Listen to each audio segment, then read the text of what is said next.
Hi everyone. Today's topic is space physiology. It's going to be very interesting.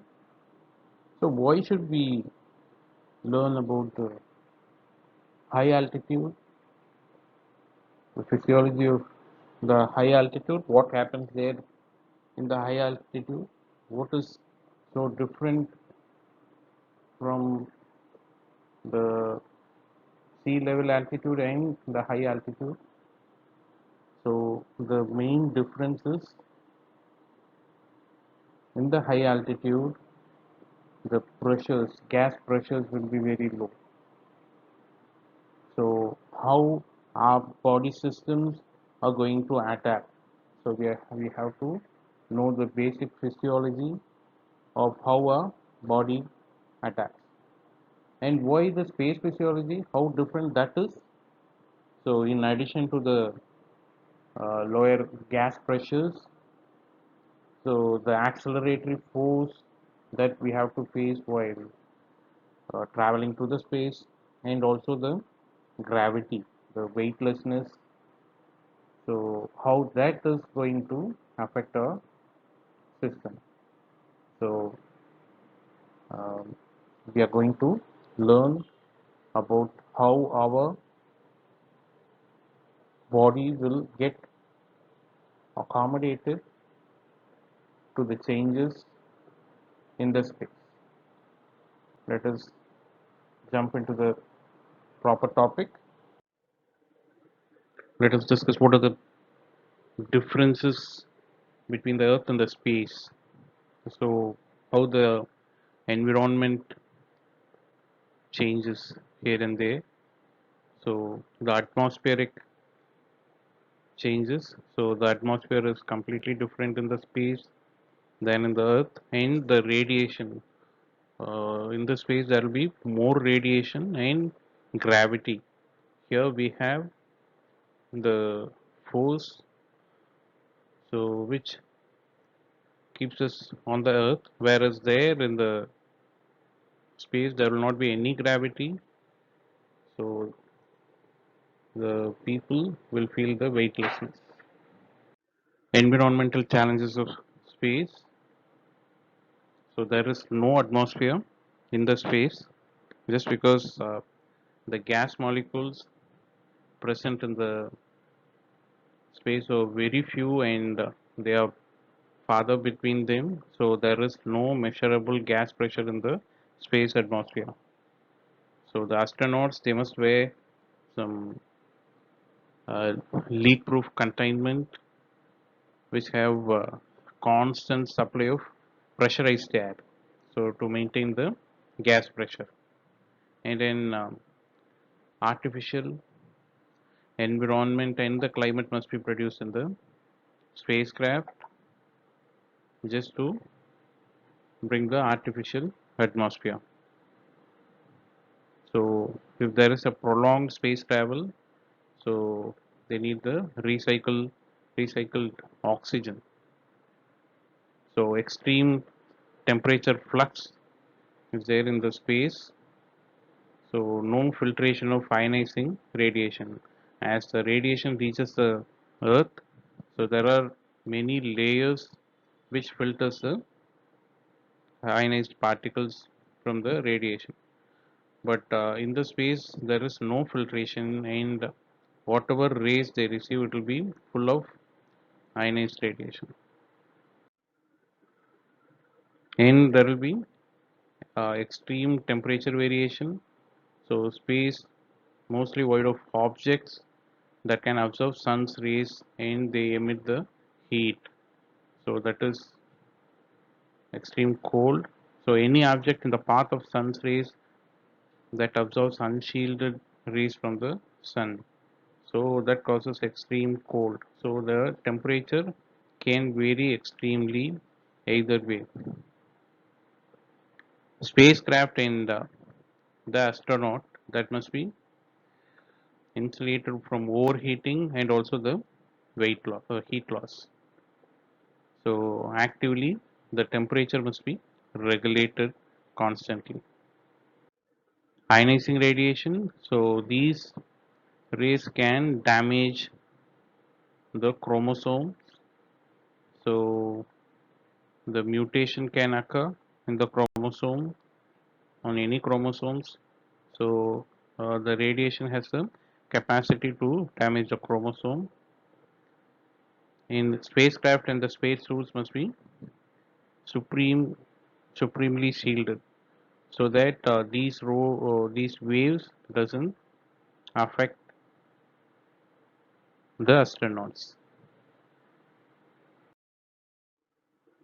Physiological zones of the atmosphere.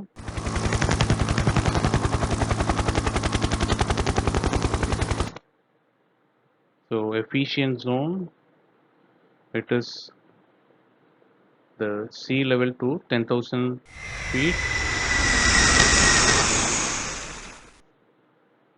Deficit zone from 10,000 to 50,000 Scotty, feet. I need warp speed in 3 minutes or we're all dead. In the space equivalent zone, that is 50,000 feet and above. So that is the space equivalent zone. So these are the different zones that we have to generally know what they are. Space travel. So before getting into it, let us know about the Buzz Aldrin. So most of you might know who is this. So he was the one who traveled along with the Neil Armstrong, but we don't know much about him. So just because Neil Armstrong was the first man to get into the space, and uh, Buzz Aldrin was asked to get into the uh, moon, but as was thinking for a second, and Neil Armstrong got immediately, and he was the first man we know, and we always forget the second. Don't be like that. So let us remember everybody. Okay, space travel. So the space travel that became a reality in 1961. Since then, more than 200 people have been to space, and the duration also has increased from 2 hours. So initially it was only 2 hours. Now the people are staying for more than a year. So we hope that even the common citizens can travel to space anytime sooner. So in the near future, it might be available for the common citizens too, all other people. How the space travel happens? So there will be rapid change in the velocity and also the direction of motion in aeroplanes in or the spacecraft that really affects our body system. So in the beginning, it will be in linear acceleration. In the end, it will be deceleration as it slowly comes down. So when it turns, it will be the centrifugal accelerated forces. So F is equal to mv square divided by r. This is the formula for the centrifugal accelerated forces. Just know what it is. That's enough. Accelerated force or the G force, how it is measured is, so the weight of an aviator on his seated due to the gravity. So the intensity of this force is said to be 1 plus g, that is the positive g force. So if the plane lands, so immediately when the plane lands, the person lifts off the seat, so which is held down by the seat. So when the plane lands, assume that the plane is landing, and immediately the person will lift off the seat. Okay, the force that is required to held down. So that is the seat belt which is holding the person down is the negative force, that is the negative G, that is minus 1G. So how can we feel this? Whether we have to really take off a flight, we have to travel. So whether we have to really fly, so it is not necessary. You can feel both these phases. So these forces you can feel while moving in a lift. So we'll discuss it later. Positive G. So we know that our blood is moves here and there, and it moves all over the body. But as there is no proper force, so the blood mostly they accumulate in the lower extremities. So the pressure in the so as the veins or the capacitance vessels, so the veins, the lower limb veins, uh, pressure increases in the lower limb veins, and the blood gets stored in the lower limb veins.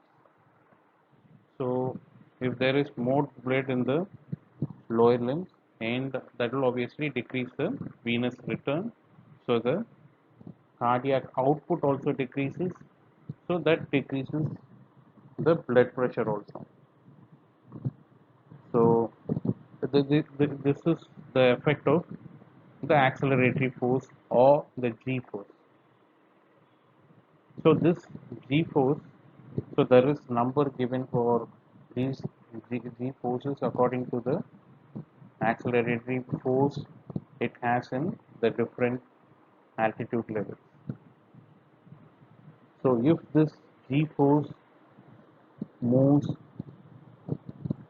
to from +1 to +3, so the blood pressure decreases, it keeps on decreases, and obviously within 15 to 30 seconds the baroreceptors gets accelerated and it keeps on um, acting on our vasomotor center, and it increases the blood pressure.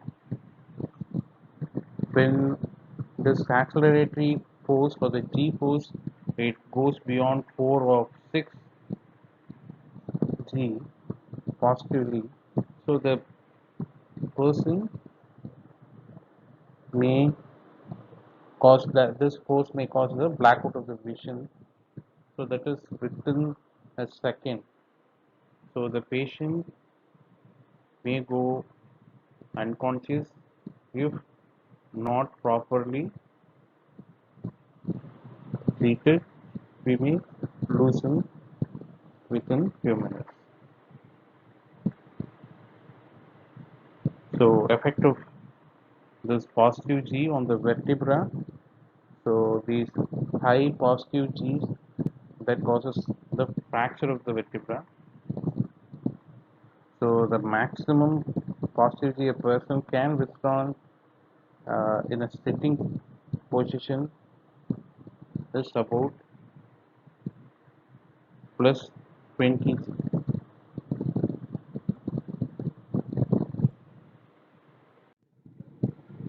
The effects of negative G force. So the effects of the negative G forces are less acute. So when we compare to the positive G force, but these negative G force can cause more damage permanently than the positive G force. So it will not cause much harm up to -4 to -5 G force. So it causes, so these minor changes can cause intense momentary hyperemia of the head, and also due to that it can cause some psychotic disturbances. So if it lasts for 15 to 20 minutes, so due to the brain edema, it will cause the hyperemia. And if the negative G force becomes minus 20, so the centrifugation of the blood into the head, so that will becomes very high, and that increases the intracranial pressure to 300 to 400 millimeter of mercury. So that may damage or rupture the small vessels in the brain. So, but the increase in the cerebrospinal fluid pressure, so that acts as a cushion, so to prevent the intracerebral vascular damage.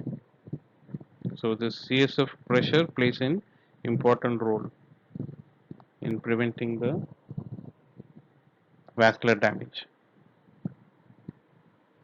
So we know that eyes are not protected by the cranium, so it's open.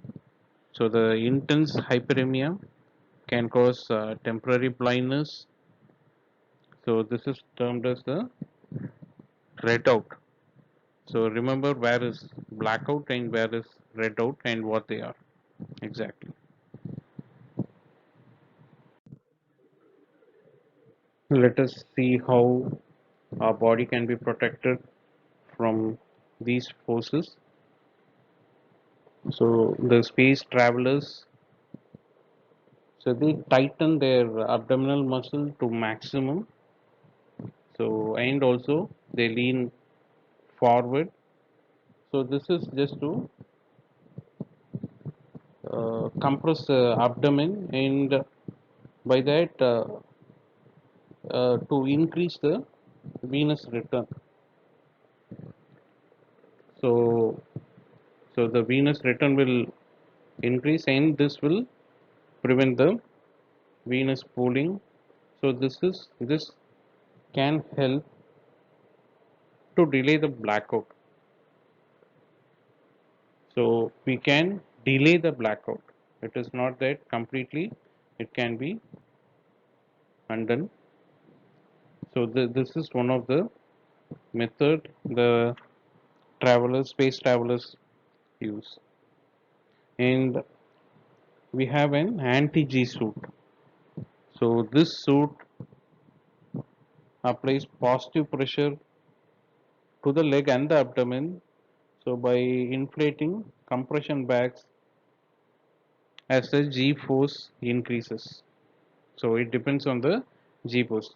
As the G force increases, it compresses the legs and the abdomen.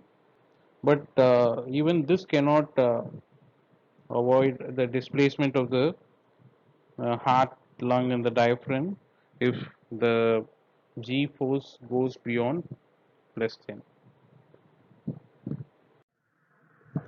The spacecraft moves around the Earth in the space orbit.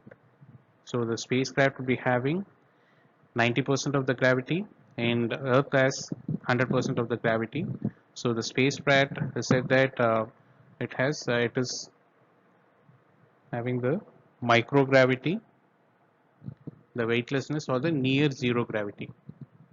So this can be experienced while moving in the lift. So when the person moves up in the lift, we will be feeling the weight, and when we moves down, we will be feeling the lightnesses. But when the lift falls, so the lift will be moving down, and also the person will be moving down in the same direction. So this is the weightlessness. As we know that the spacecraft is that moves around the sun in the orbits, so that is constantly falling. The spacecraft is constantly falling. So it is moving in the same direction, and also we also the person in the spacecraft also moves in the same direction. So they will feel that weightlessness. As when the lift falls, the person feels the weightlessness. So that is also in the spacecraft, the person will feel the weightlessness. So that is why it is called as zero gravity or the weightlessness. Weightlessness in space. So it is a state of near zero g force, or it is also called as a microgravity. So a person in an orbiting spacecraft so experiences this sort of weightlessness. So this means the person floats within the aircraft. So inside the chamber, so the person is not attracted or pulled toward any side. So this is due to the action of the gravity on both the spacecraft and the person at the same time in the same direction with the same force. So the person is not attracted anywhere, so he simply floats. Physiological problems faced because of the microgravity. So motion sickness in the initial 2 to 5 days of the spacecraft travel, and then translocation of fluids within the body. So that is because of the failure of the gravity to cause the normal hydrostatic pressures, and then diminished physical activity. So that is because no strength of muscle contraction is required to oppose the force of gravity, as the astronauts will be they will be floating in the spacecraft, so there will not be any action, any physical activity going on there, so no muscle uh, contraction will be happening, so diminished physical activity. Effects of prolonged stay in the space. So the volume of blood will decrease, and there will be decrease in the red blood cell mass as there is less activity, so less oxygen utilization, and less stimulation of the erythropoietin, and then decrease in the muscle strength and the work capacity, and decrease in the maximum cardiac output as there is decreased physical activity. So loss of calcium and the phosphorus from the bone. So as well as there will be the loss of bone mass. Circulatory response, you can see the difference here. You can see on Earth, and it is on this space. You can see the head and the lower limbs, how different it is. So here the fluid is shifted towards the head, so causing the puffy head and the bird legs syndrome. So you can see the difference where on Earth and in the spacecraft. So how different it is, you can see the difference. And you can see the face will feel full, sinuses congested, and some may also get headache as there will be increased blood flow in the um, around the head. So we'll feel the same way like when you are upside down on Earth. So on the Earth, so when you stand upside down, the blood will rush towards your head, right? So the same way you'll be feeling all the way when you are in the spacecraft. Response of the cardiovascular system. So the heart muscle mass decreases as the heart doesn't have to work to its maximum. So the decrease in the there will be decrease in the blood to pump. So there is decreased gravity to pump the blood. So against the gravity, decreased oxygen demand of the leg muscles, as there is no longer bearing body weight, decrease use in space, blood response. So there is a term called space anemia.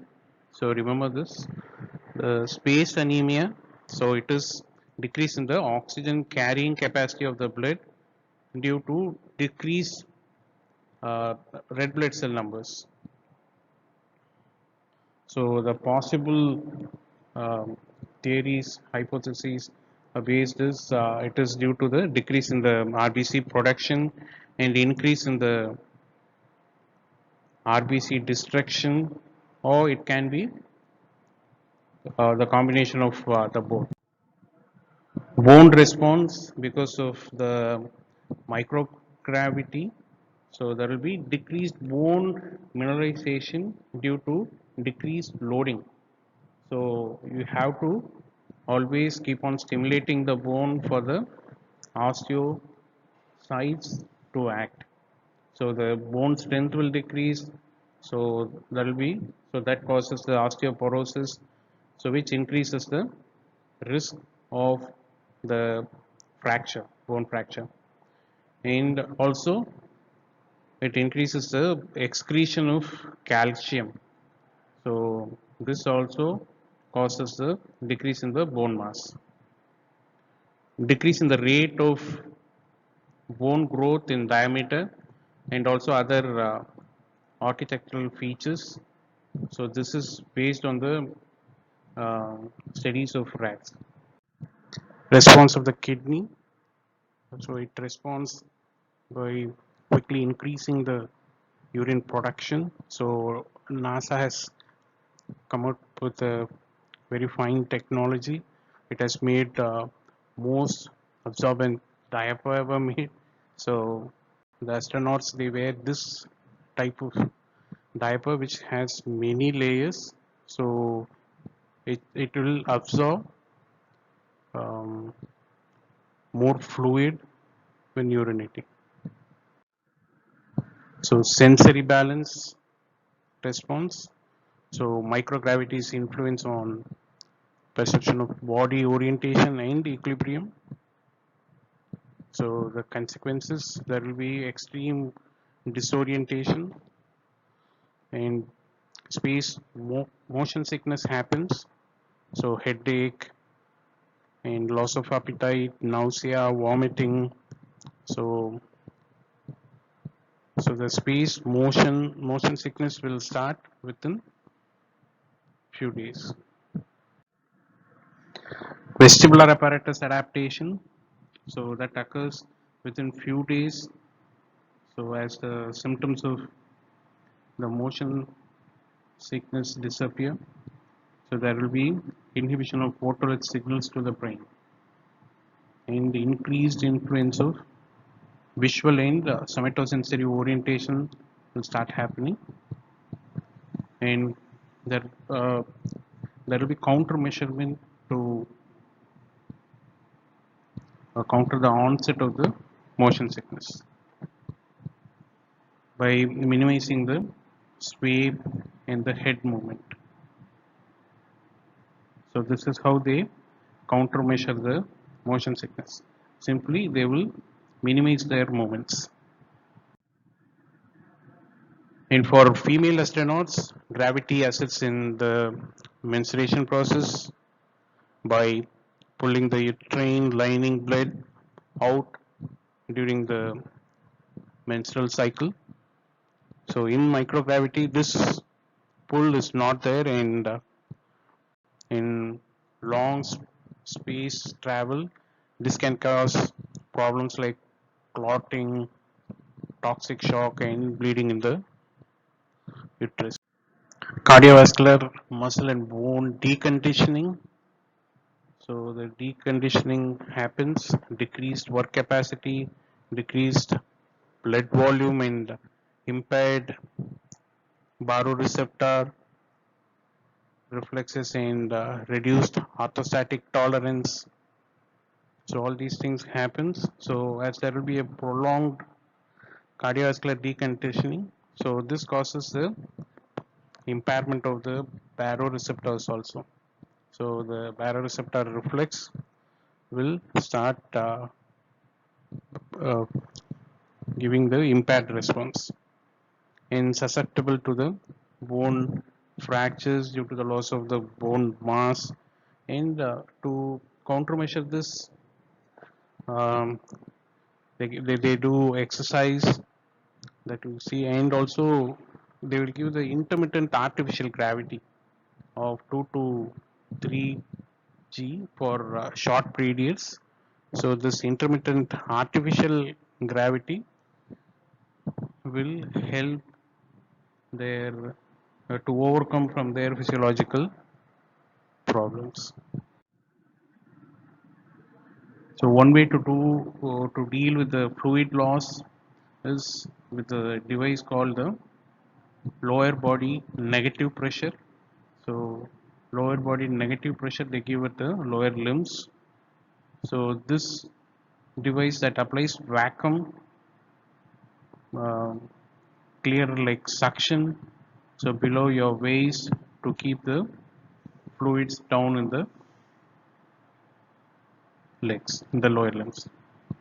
So in space you may spend 30 minutes a day in the lower body negative pressure to keep the circulatory system in the near earth condition.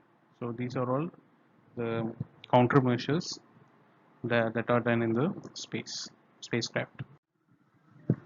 So load bearing exercise. So this is very critical to countermeasure the muscle atrophy. Say they do all these weight bearing exercise to keep their muscle active to do some physical activity. So books to follow. So it is there in the Guyton and Hall. Go through Guyton and Hall. Thank you for your listening.